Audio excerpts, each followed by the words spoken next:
Trumpets is really known for their blockbuster musicals. You know, Joseph the Dreamer ran for 10 years and really played to different generations. The Lion, the Witch, and the Wardrobe was really ahead of its time. Before all these fantaserias happened on television, it was really The Lion, the Witch, and the Wardrobe that began.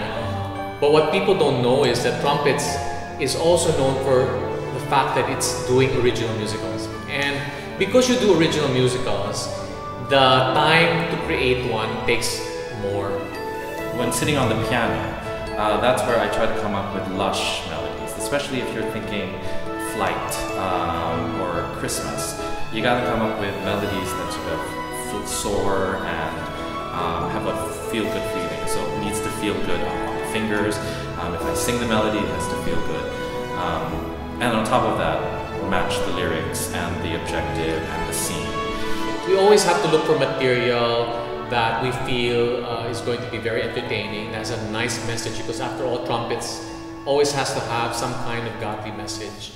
The more time you spend creating something, the more beautiful it comes out later on. And so we're ready. We've got a wonderful musical called The Bluebird of Happiness. Well, on the surface, I suppose it is about two children's search for happiness.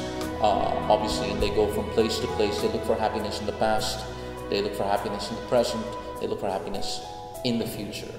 And one day they get visited by a strange woman who tells them that to learn the secret of happiness, they would have to find the Bluebird of Happiness. This fairy type character says, you better go look for the Bluebird of Happiness or you won't find happiness. And you only have till dawn to look for it.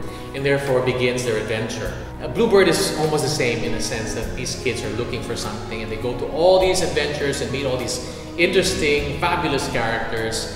They go through danger and adventure, and in the end, and this is the beautiful thing about it, they find out that the happiness that they were looking for, the Bluebird, was there in their home all along. We thought that it would be a nice theme because nowadays people don't know what will make them happy anymore. I mean, we seek for many things, material things, adventure, I don't know, we do crazy stuff just to find happiness. And sometimes we forget what the essential is. And so that's the basic message. Well, it's got all the ingredients, doesn't it? First of all, it's got a very, very important message. It is a story of children, so there's a lot, so we know it's an optimistic musical. We know there's a sense of innocence about it. There's a sense of excitement. There's a sense of fantasy. I've always thought that innocence, optimism, excitement, fantasy, those were all trademarks of Trumpets musicals.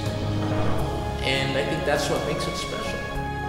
I guess working with a fully Filipino cast and creative team, there is two things. You have the Filipino mentality.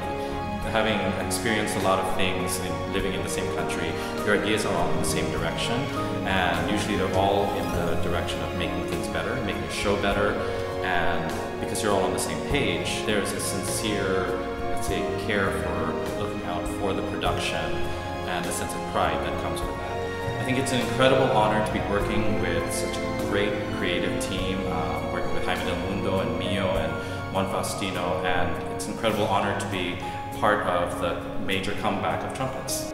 I mean, as we all know, the kids are stand-ins for ourselves, aren't they? I mean, it's everyone in this world, everyone that we know is actually looking for happiness in one form or another.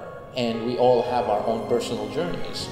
And through this musical, we hope that the audience gets to see themselves reflected in the lives of Mittel and Tiltil. And what's so wonderful about trumpet shows is we always look for the eternal thing that you take home. It's not just a wonderful feeling of having seen a wonderful show, but you take home with you a certain truth that you can apply in life. You know, kids nowadays really don't know where happiness is anymore. So if they are just able to understand and see that, they'll take more than just, you know, a good time in the theater. They'll be able to appreciate home more.